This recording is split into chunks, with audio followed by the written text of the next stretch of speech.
Thanks so much for your company. I am Pius Kojobaka. The International Monetary Fund is projecting that Ghana will return to the single-digit inflation from next year. This was captured in the latest World Economic Outlook report. George Yafe has the rest of the story from Washington, D.C. This projection was captured in the World Economic Outlook report released by the IMF on the sidelines of the World Bank IMF spring meetings in Washington, D.C., here, USA. The fund believes that if government sticks to those monetary and fiscal reforms under the IMF program, then indeed inflation will go ahead to trend down to hit the target of 8%. This doesn't mean that there wouldn't be blips next year, but the fund believes that the programs and the reforms that government is implementing will ensure that inflation will go down to hit that level being proposed or forecasted in its World Economic Outlook report. The fund believes that it is very important that government stick to these reforms to help drive down inflation. The fund also believes that a lot more still needs to be done on the fiscal side, especially when it comes to election-related spending for this year, to ensure that inflation continues to trend down. The fund for this year is also projecting that inflation will end the year for 2024 at 15%. That is also what the Bank of Ghana is looking at. By the end of this year, that inflation would end at 15% or maximum up to 17% or even trend down to 13%. The governor of the Bank of Ghana, Dr. Ernest Addison, recently argued that the worst that we've recorded with respect to the inflation rate might be coming to an end as he expects the rate to trend downwards in the coming months. He argued that they are committed to implementing those monetary measures to ensure that inflation trends down. For some, what could be the impact of this? This could mean that the Bank of Ghana may slow down on those tough policy measures that he's been introducing to try and check inflation in the market. For instance, hiking the policy rate to ensure that they deal with that excess liquidity in the market. This could also result that Bank of Ghana may go low on those cash reform measures that have seen the ratio increase to try and check liquidity in the market. From the IMF headquarters in Washington, D.C., this is George Yafe reporting for Joy Business.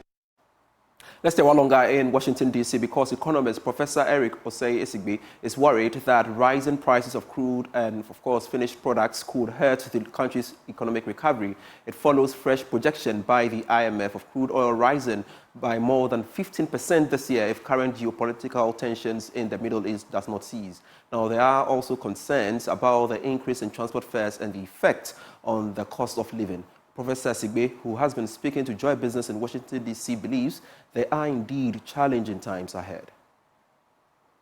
Be prudent, disciplined in terms of its fiscal approach. We have to ensure that there's fiscal control, expenditure control essentially, and then also be more aggressive in revenue generation. Inflation has to come down. The disinflation process has to continue. Interest rates have to come down so that we can broaden access to finance for the private sector to continue to invest. The exchange rate, which is a key indicator, must also be stable. If we are not able to stabilize the exchange rate, the feedback into the economy is high. And as of now, you see the disinflation process has slowed largely because of the volatility in the exchange rate. And so government must do everything possible to ensure that there is macroeconomic stability. Interest rates should decline, inflation should continue to fall, and the currency should be relatively stable. If we do that, then we're going to consolidate the growth. And then also be mindful of its expenditure. We should also make FDI, create that attractiveness for FDI inflows because of the huge, saving gap that we still have. FDI has to come in. We should be able to support and to promote policies that improve on private sector development because they are the engine of growth, right? And so these are the key growth levers that will be required. And at the same time, also, as government is implementing these fiscal consolidation policies, there have been an adverse effect on poverty, right? Poverty has significantly increased by about 4 percentage points. And therefore, government has to be very deliberate in terms of cushioning the poor, the very poor, by rolling out a lot more of the social protection policies. Many more of the social protection floors have to be introduced, especially with the LEAP. The government must look at a way of increasing the benefit levels because inflation has eroded almost half of that, so that the poor too, can participate fully in the growth process. As an economist, are you worried about the rippling impact on the Ghanaian economy? There are warnings that the current geopolitical tension in the Middle East could see oil prices spike. The IMF in their global economic outlook report today projected about 15% spike in the oil prices.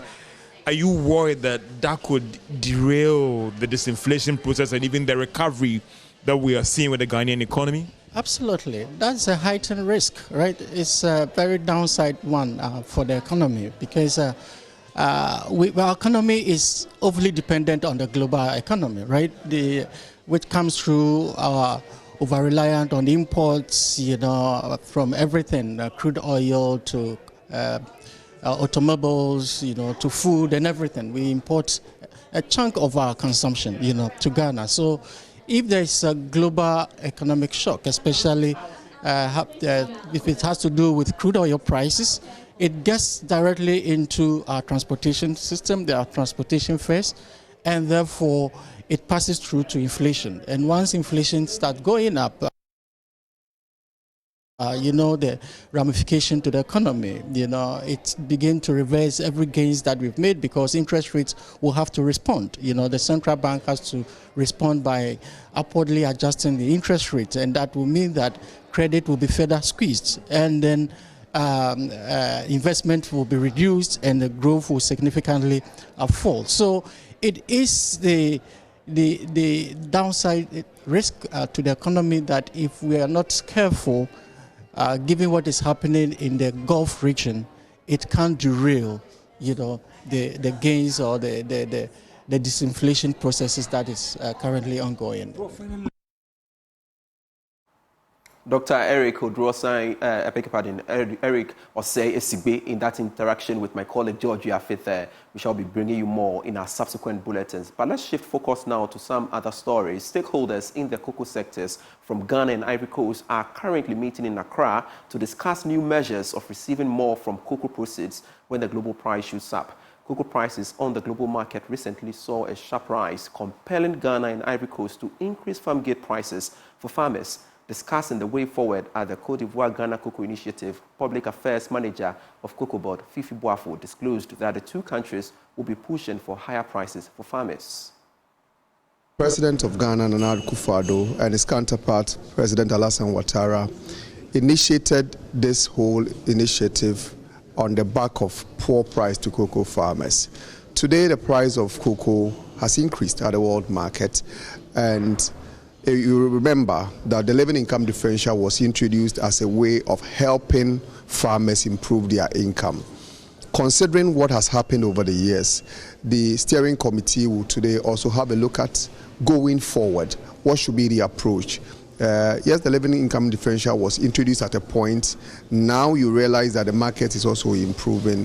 What is the new approach going forward? I'm not in a position to give you details because, yes, that's what the committee are going to look at. But issue of price, issue of how to manage the markets, and issue about production will definitely come up in this meeting. The issue about smuggling is one of the topics that will also be discussed today because you will realize that between Ghana and Cote d'Ivoire, the whole issue of smuggling, we've been at the receiving end. When I say we've been at the receiving end, we are the two major producers of cocoa. As such, you are unable to just keep your stocks and trade at a particular point in time. So we have done forward sales.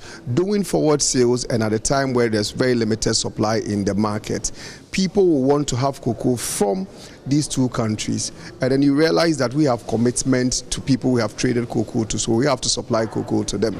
At this particular point, because we have to deliver cocoa to those we have contract with, and we do not have access to sell on the spot, people want to take advantage because immediately they take it out of us and then we are not delivering to the spot, then they will go and sell and get benefit as a result of it. So yes, issues of smuggle will be discussed in this meeting.